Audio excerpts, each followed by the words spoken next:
নমস্কাৰ সৃজন শিক্ষালয়ৰ প্ৰথমটো ভিডিঅলৈ তোমালোক আটাইকে মই পম্পি ডেকাই স্বাগতম জনাইছো। আজি আমি ষষ্ঠ শ্ৰেণীৰ গণিত বিষয়ৰ প্ৰথমটো অধ্যায়ৰ প্ৰথম এক্সাৰসাইজটো ডিসকাস কৰিম। গতিকে আমি আগবাঢ়ো। প্ৰথম চেপ্টাৰটোৰ নাম হৈছে সংখ্যা। আৰু এই সংখ্যা চেপ্টাৰটোত আমি কিছুমান ওয়াৰ্ড পাম সংখ্যা শব্দটোৰ লগত ৰিলেশন থকা। যেহেতু আমাক বাক্য এটা ক'বলৈ শব্দৰ প্ৰয়োজন হয়, তেনেকৈ আমি গণিত এটা কৰিবলৈও সংখ্যাৰ প্ৰয়োজন হয়। আৰু সেই সংখ্যাবোৰনো ক'ৰ পৰা আহিব, কেনেকৈনো আমি সংখ্যাবোৰ লিখিম। গতিকে সংখ্যা এটা লিখিবৰ কাৰণে আমি যিবোৰ চিহ্ন বা প্ৰতীক ব্যৱহাৰ কৰিম, সেই আটাইবোৰকে অংক বুলি কোৱা হয়। আৰু অংকসমূহ হৈছে 0, 1, 2, 3, 4ৰ পৰা 9লৈকে মুঠ 10টা অংক ব্যৱহাৰ কৰি আমি সৰুৰ পৰা ডাঙৰলৈকে যিকোনো সংখ্যা লিখিব পাৰিম। আৰু অংকৰ সহায়ত লিখা সেই সংখ্যাবোৰক সংখ্যাংক নতুবা চমুকৈ সংখ্যা বুলিও কোৱা হয়। আৰু সেই সংখ্যা লিখাৰ দুটা পদ্ধতি আছে।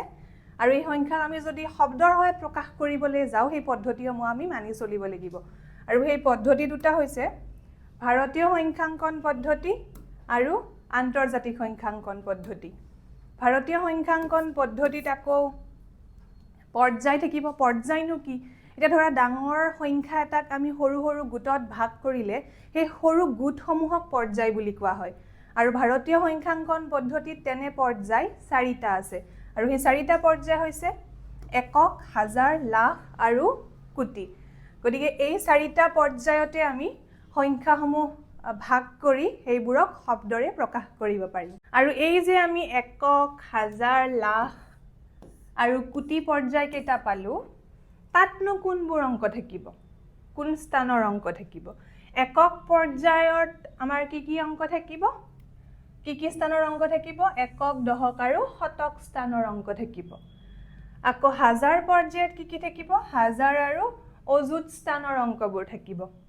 আৰু লাখ পৰ্যায়ত কি থাকিব? লাখ আৰু নিযুত স্থানৰ অংকবোৰ থাকিব। আকৌ কোটিত কোটি আৰু তাৰ বাওঁফালে যিমানবোৰ অংক থাকে সেই আটাইখিনি কোটি পৰ্যায়ত থাকিব।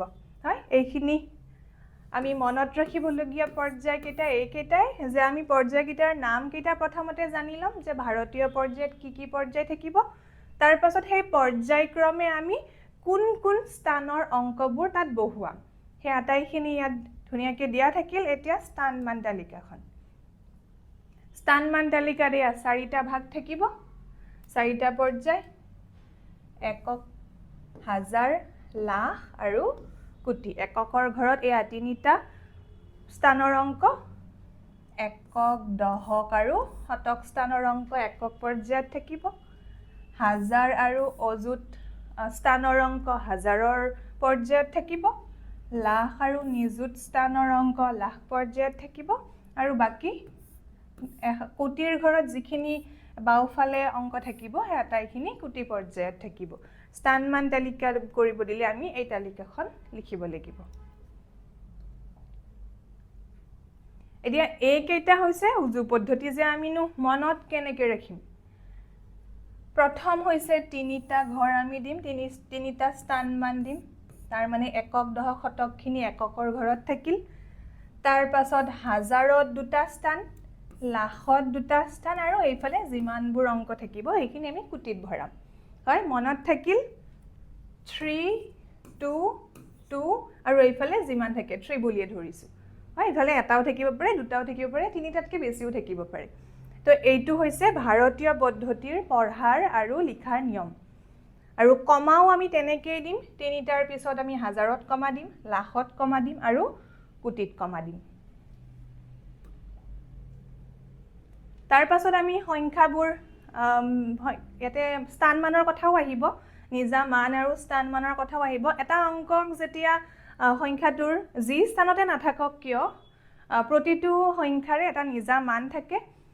আৰু তাৰ নিজা মান সদায় একে থাকে যদি সি যিটো পজিশ্যনতে থাকে। এতিয়া আমি অংককেইটাক যিটো নামেৰে চিনি পাওঁ সেইকেইটাই সিহঁতৰ নিজা মান। এতিয়া যদি 9ৰ আমি নিজা মান কি উলিয়াব আমাক দিয়ে, অংকটো কি স্থানত আছে চাই লাভ নাই, সেই অংকটো জাষ্ট লিখি দিলে হ'ল যে 9ৰ নিজা মান কি। 9ৰ নিজা মান 9, সি যিটো পজিশ্যনতে নাথাকক কিয়। হ'ল। আকৌ স্থানমান বুলি কোৱাৰ লগে লগে এটা সংখ্যাৰ অংককেইটা যিটো স্থানত বহি আছে সেই স্থানটোৱে হৈছে তাৰ স্থানমান যদি 9টো শতকৰ ঘৰত বহি আছে তেতিয়াহ'লে 9ৰ সেই মুহূৰ্তত স্থানমান হ'ব 900 বা 9 শতক গতিকে সংখ্যাবোৰৰ স্থানমান আৰু নিজা মানো থাকে এতিয়া আমি অনুশীলনীলৈকে যদি যাওঁ আগৰ কথাখিনি অকমান ৰিকল কৰি চাব পাৰো যে আমি কি পালো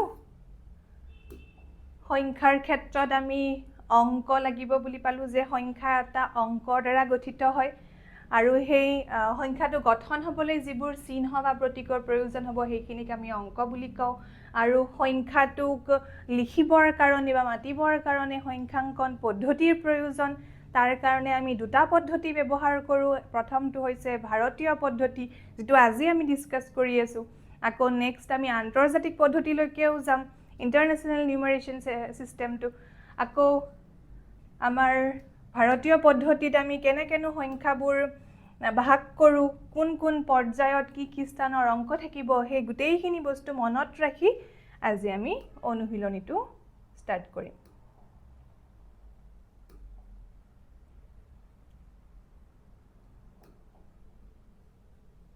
একদম ইজি প্ৰেক্টিস কৰি থাকিলে খুব ধুনীয়াকৈ হৈ যাব তো আমাৰ অনুশীলনী 1A ৰ প্ৰথমটো 1 নম্বৰ কোৱেশ্চনৰ গুটেইকেইটা কৰি নিদিও দে দুটা কোৱেশ্চন মই লৈছো লাষ্টৰটো আৰু 3 নম্বৰটো লৈছো আৰু বাকি কেইটা তোমালোকে কৰিব লাগিব নিজে পাৰনে নোৱাৰা তেতিয়াহে জুখিব পাৰিবা নিজকে এতিয়া আমাক কৈছে যে ভাৰতীয় পদ্ধতিত তলৰ সংখ্যাবোৰ শব্দৰে লিখিব দিছে আখৰে লিখিব দিছে তাৰ মানে ভাৰতীয় পদ্ধতি মতে কমা দিয়া আছে গমে পাইছা আমাৰ কি আছিল স্থানমানটো 3টা তাৰপিছত আমি হাজাৰত কমা দিও তাৰপিছত আমি লাখত কমা দিও আৰু এইফালে কোটি কেইটা থাকে হয় তো ইয়াতে এককৰ ঘৰত একিটা আছে হয়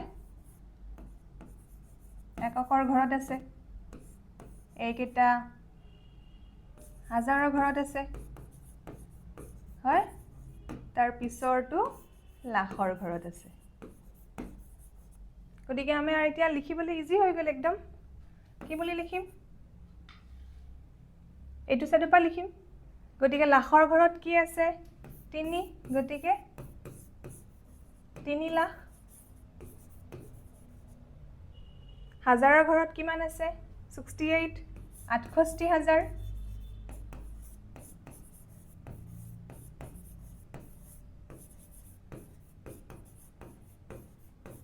আৰু এককৰ ঘৰত আমি 509 অৰ্থাৎ শতকৰ ঘৰত 5 আছে আৰু এইফালে এককৰ ঘৰত 9 আছে 509 হল নেক্সট এইটো লেকে আহো এইটো অকমান দীঘলীয়াটো এই কাৰণে লৈছো যাতে আমি কোটিৰখিনিও ঠুকি পাও এইটো এককৰ ঘৰত আছে এইখিনি হাজাৰৰ ঘৰত এইখিনি লাখৰ এইখিনি কোটিত আছে কৈছোৱে বাওফালে যিমানখিনি অংক নাথাকক কিয় কোটিৰ ঘৰত থাকিব এইখিনি এককৰ ঘৰত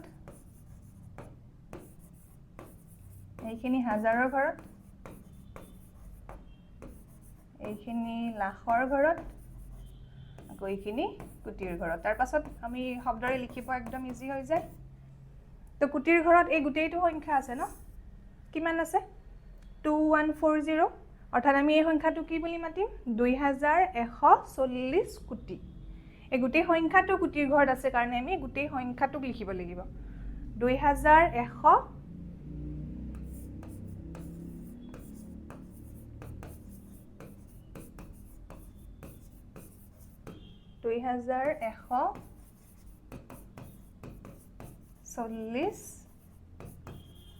কোটি লাখৰ ঘৰত কিমান আছে লাখৰ ঘৰত নাই সংখ্যা গতিকে আমি লাখটো নিলিখো যেটো 0 আছে লাখটো এই কাৰণে আমি নিলিখো আকৌ হাজাৰৰ ঘৰত কিমান আছে 13 গতিকে 13000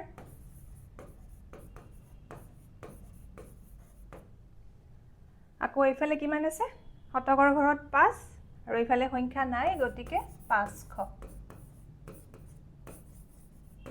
তো বুজি পালা অৰ্থাৎ কোটিৰ ঘৰত যিমানে ডাঙৰ সংখ্যা নাথাকক কিয় গোটেইটো সংখ্যাকে আমি কোটি হিচাপে লিখিব লাগিব ইয়াতে হাজাৰলৈকে আছিল কাৰণে মই 2140 কোটি বুলি লিখিছো আকৌ লাখৰ ঘৰত শূন্য আছে, সংখ্যা নাই, গতিকে লাখটো লিখা নাই।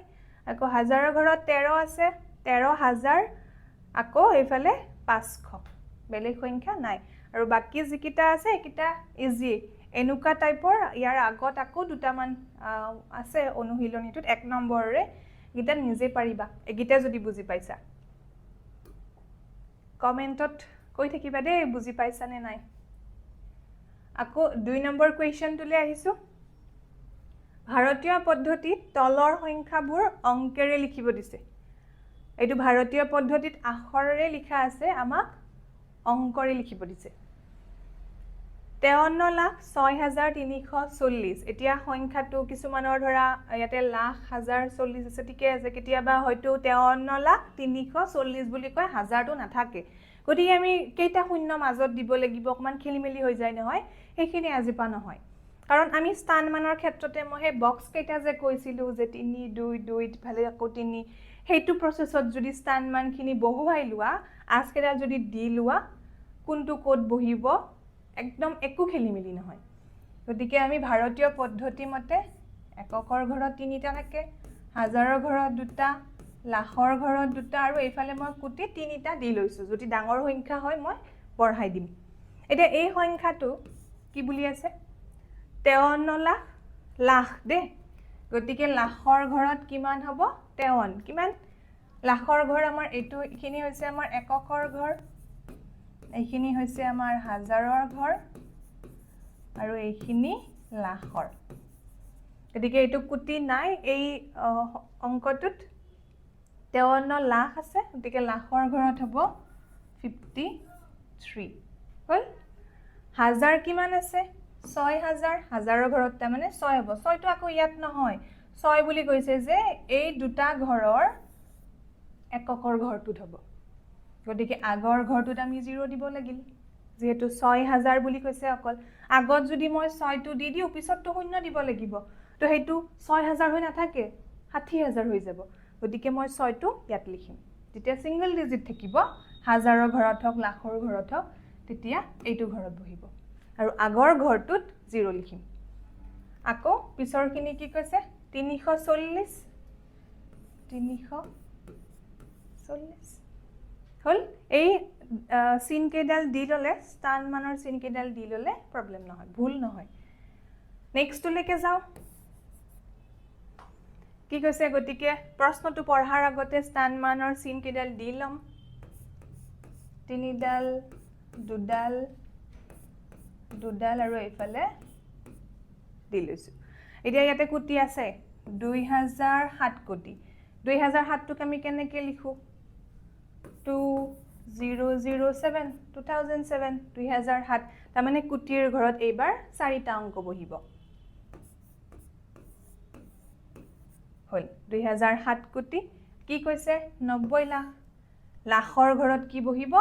90, 90 লাখ। আৰু হাজাৰ কি কৈছে? 50,000। হাজাৰৰ ঘৰত তাৰমানে কি বহিব? 50 বহিব। পিছৰ ফালে কিবা আছে নেকি?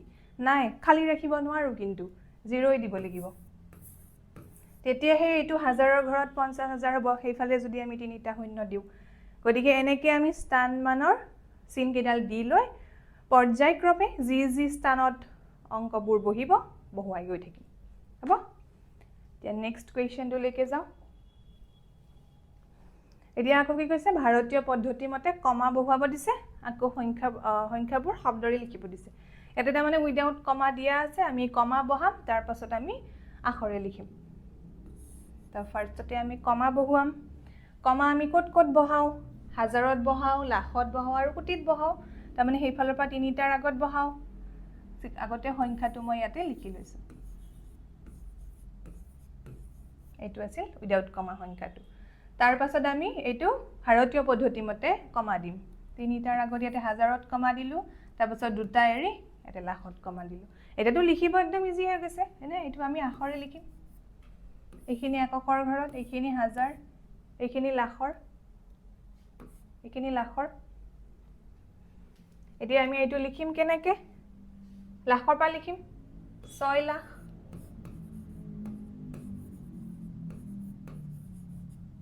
6 লাখ। ইয়াতে 08 মানে 8000 হয় হাজাৰৰ ঘৰত অকল 8 আছে 8000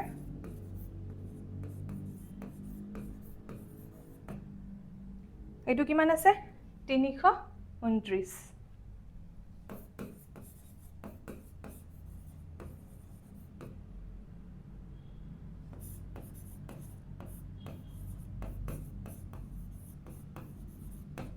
হল কমা দিয়া নিয়মটো আমি তেনেকে স্থান মান কিটা যেনেকে বহাও তেনেকে কমা দিম আমি এইটোটো এইটো সংখ্যাটো ডাঙৰ আছে বুলি ভয় খাব নালাগে স্থান মান মতে বহিব কমা ভাৰতীয় পদ্ধতিৰ স্থান মান মতে কেনেকে বহাও 3টাৰ পাছত দিও ইয়াতে 2টাৰ পাছত ইয়াতে 2টাৰ পাছত ইয়াতে এইফালে জি থাকক হয় এইখিনি কুটিৰ ঘৰত আছে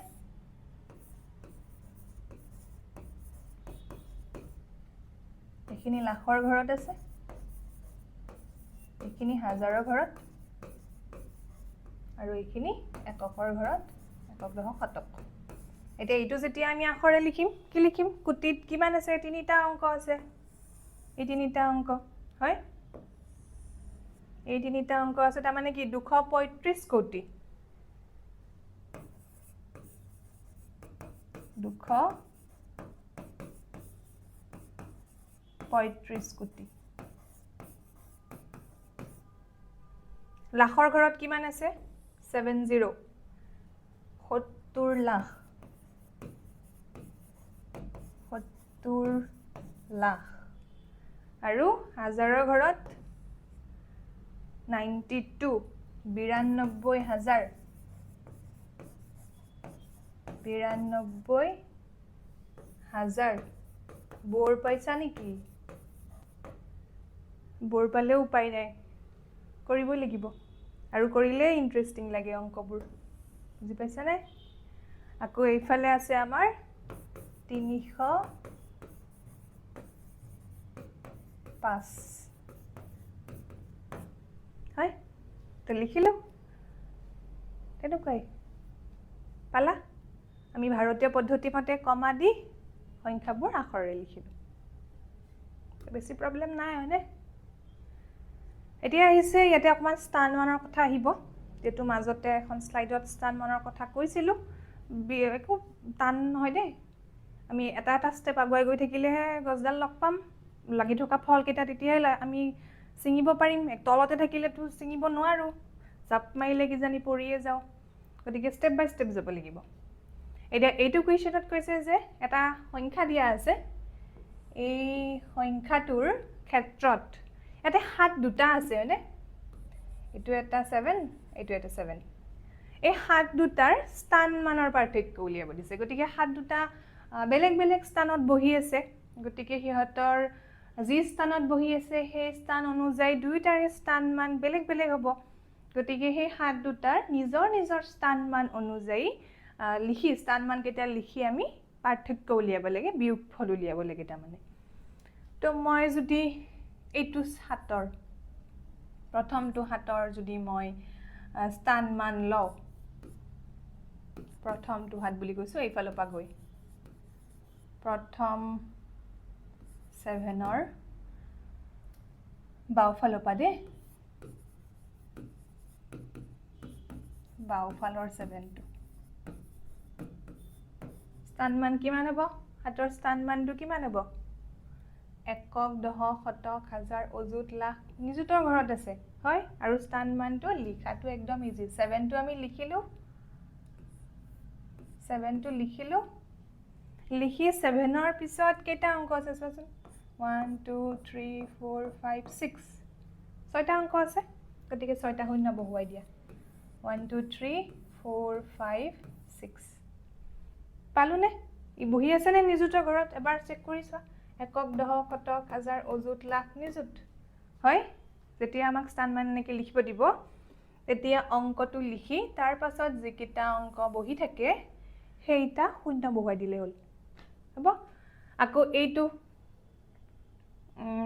এইটো হাতৰ দ্বিতীয়টো হাতৰ যদি আমাক স্থান মান লিখিব দিয়ে তেতিয়া আমি কি লিখিম 7টো বহি আছে ক'ত শতকৰ ঘৰত 7ৰ পিছফালে কেইটা 0 হ'ব 2টা 0 তো 7টো লিখিলো 2টা 0 এতিয়া আমি বিয়োগ কৰি দিম সিম্পলি বিয়োগ কৰিবতো জানা চাগে জানা নে জানা নিহিকাও আৰু যোগ বিয়োগ গতিকে এইটো 0 7ৰ পৰা ধাৰ কৰি 3 9 কেইটা নামি আহিল ইয়াতে 6 আছে হল তাৰ পাছত 2ৰ নিজা মান আৰু স্থান 2 আছে নাই আছে তো 2ৰ নিজা মান আৰু স্থান মানৰ পাৰ্থক্য উলিয়াব দিছে মই নিজা মানৰ ক্ষেত্ৰত কৈছিলো অলপ আগতে যে সংখ্যাটোৰ নিজা মান সংখ্যাটো নিজেই হয় যি স্থানতে নবহক কিয় 2ৰ যদি মই নিজা মান লিখিব যাও 2 হ'ব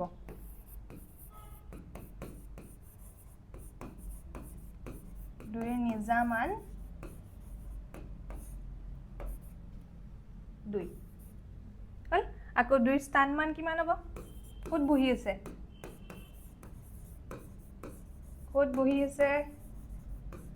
2ৰ স্থান মান একক দশক শতক হাজাৰ অযুত ঘৰত বহি আছে গতিকে 2ৰ পিছফালে কেইটা 0 হ'ব 4টা 0 1 2 3 4 এতিয়া বিয়োগ কৰি দিম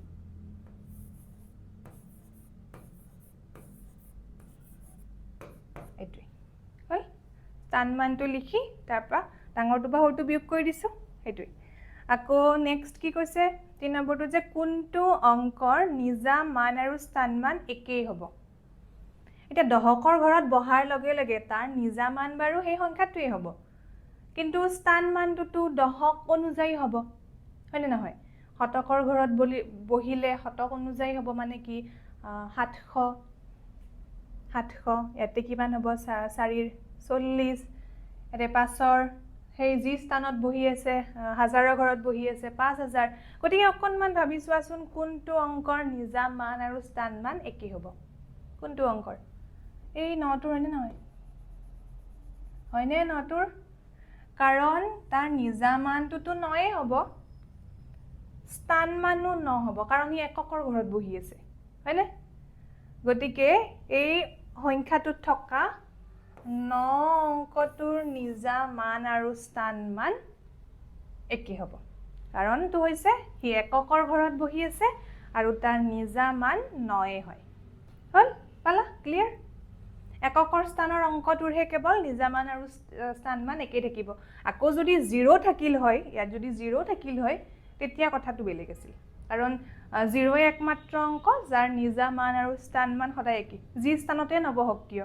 তাৰ নিজৰ এটা লেভেল আছে যি স্থানতে নবহক কিয় নিজৰ আইডেন্টিটিটো এৰি নিদিয়ে গতিকে কাৰণ 0 হাজাৰত বহিলেও 0 লাখত বহিলেও 0ই গতিকে সেই 0 অংকটোৰে নিজা মান আৰু স্থান মান একে থাকে নেক্সট আমি 5 নম্বৰ কোৱেশ্চনটোলৈ আগবাঢ়িছো আশা কৰিছো আগৰখিনি বুজি পাইছা এতিয়া 5 নম্বৰ কোৱেশ্চনটো দুটা কোৱেশ্চন আছে যে যদি এটা সংখ্যাত এটা অংক এবাৰহে ব্যৱহাৰ কৰিব পাৰি তেন্তে এই অংক কেইটাৰ সহায়ত লিখিব পৰা গঠন কৰিব পৰা তিনিটা অংক বিশিষ্ট সংখ্যা আটাইবোৰ লিখিব দিছে হয় তলৰটোতো তিনিটা অংক দিয়া আছে ওপৰটোতো দিয়া আছে ওপৰটোতো একদম ইজি হ'ব কাৰণ এই তিনিটা ইউজ কৰি তিনিটা অংক বিশিষ্টই লিখিব দিছে গতিকে প্ৰথমতে 236 2ৰে আৰম্ভ কৰি দুটা 3ৰে আৰম্ভ কৰি দুটা 6ৰে আৰম্ভ কৰি দুটা হয় নহয় 2ৰে মই আৰম্ভ কৰিছো 236 লিখিলো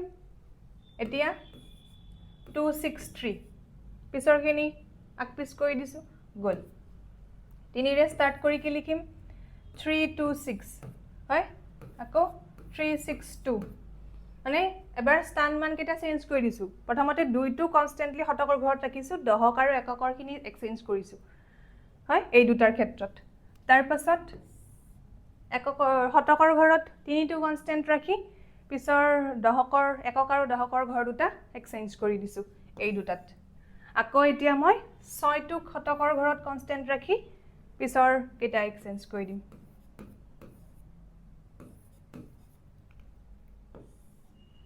তো এই তিনিটা অংকৰে লিখিব পৰা সংখ্যা এই 6টা ওলাব একদম ইজি ফাৰ্ষ্টতে যিকোনো এটা অংকক শতকৰ ঘৰত কনস্ট্যান্ট ৰাখি দশক আৰু এককটো এক্সচেঞ্জ কৰি দিয়া এবাৰ 3টো মাজত লিখা এবাৰ 6টো মাজত লিখা তাৰ পিছত 3টো শতকৰ ঘৰত কনষ্টেণ্ট ৰাখি এবাৰ 2টো মাজত লিখা এবাৰ 6টো মাজত লিখা হয় তাৰ পাছত এবাৰ 6টো শতকৰ ঘৰত কনষ্টেণ্ট ৰাখি পিছৰ দুটা এক্সচেঞ্জ কৰি দিয়া হল কিন্তু ইয়াত চাবাচোন ইয়াত 0 আছে ন আছে নাই আৰু 0ৰ এটা লেভেল আছে ন ই খেলি মেলি লগাই তা আমি একেটা অংক ইউজ কৰিম তিনিটা অংক বিশিষ্ট হ'ব লাগিব আকৌ কৈছে হয়নে তিনিটা অংক বিশিষ্ট হ'ব লাগিব এতিয়া 0টো যদি মই ষ্টাৰ্টিংত লিখো তিনিটা অংক বিশিষ্ট হ'ব জানো যদি লিখো 047 বা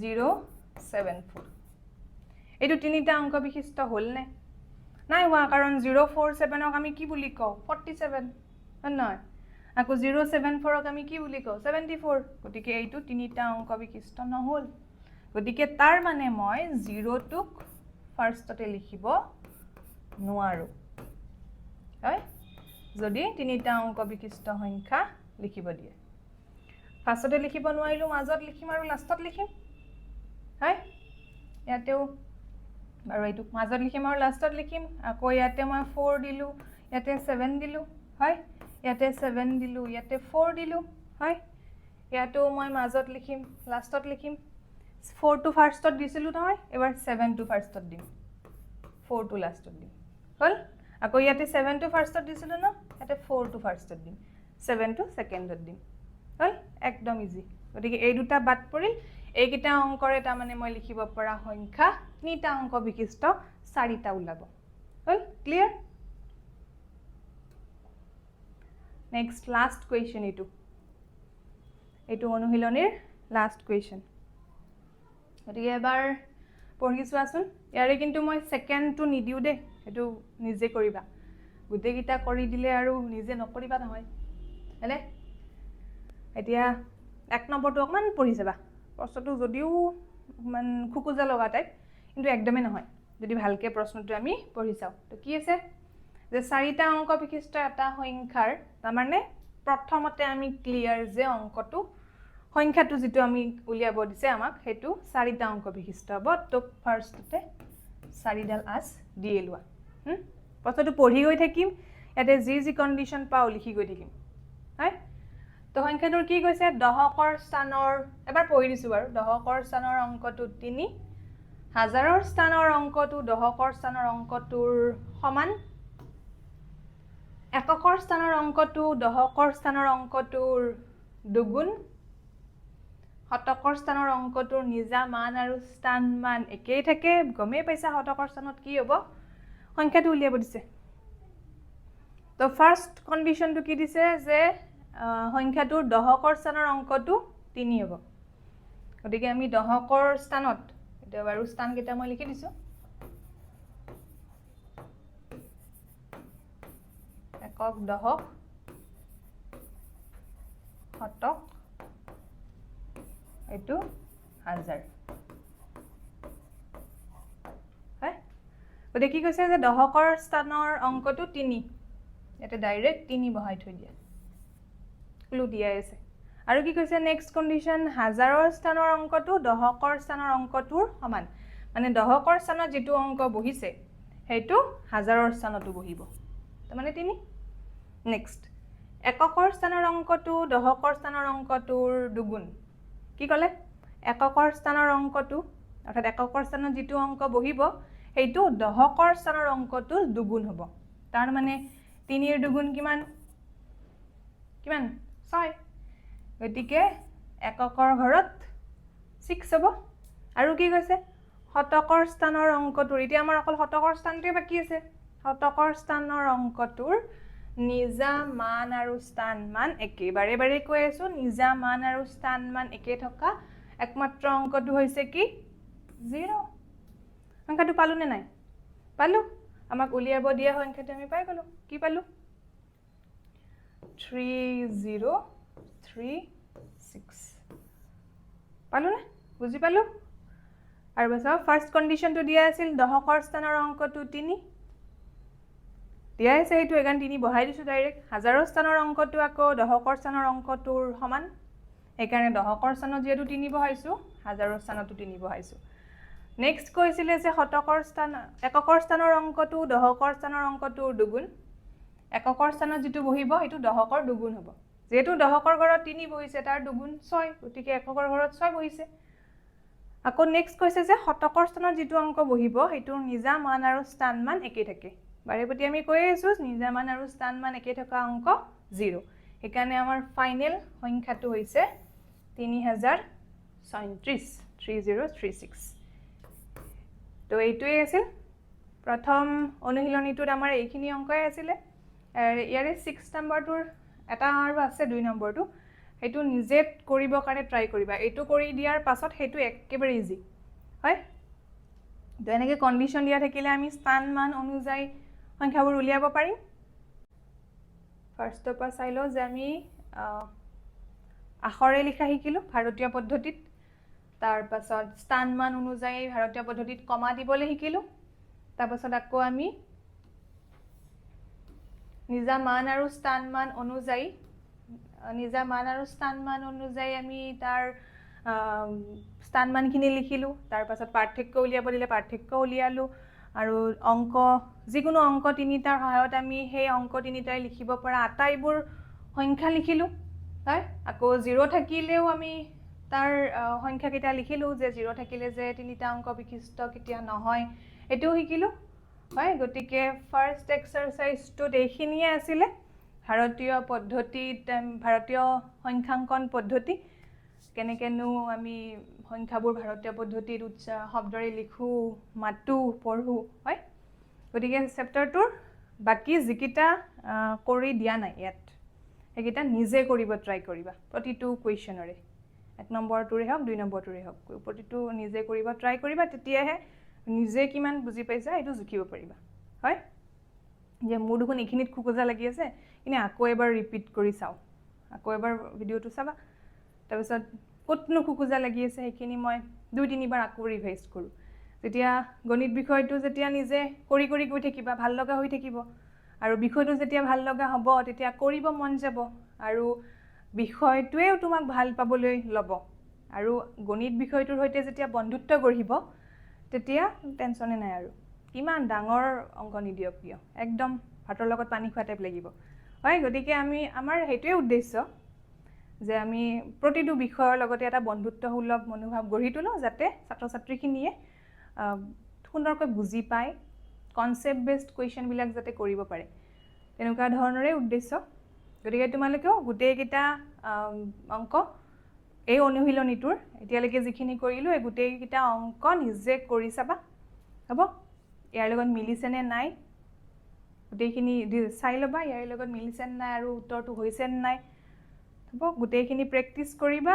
আৰু অন্য এটা ভিডিওৰ হৈতে ইয়াৰ নেক্সট অনুশীলনীটোৰ হৈতে পুনৰবাৰ লগ পোৱাৰ আশাৰে আজিলৈ সামৰিছো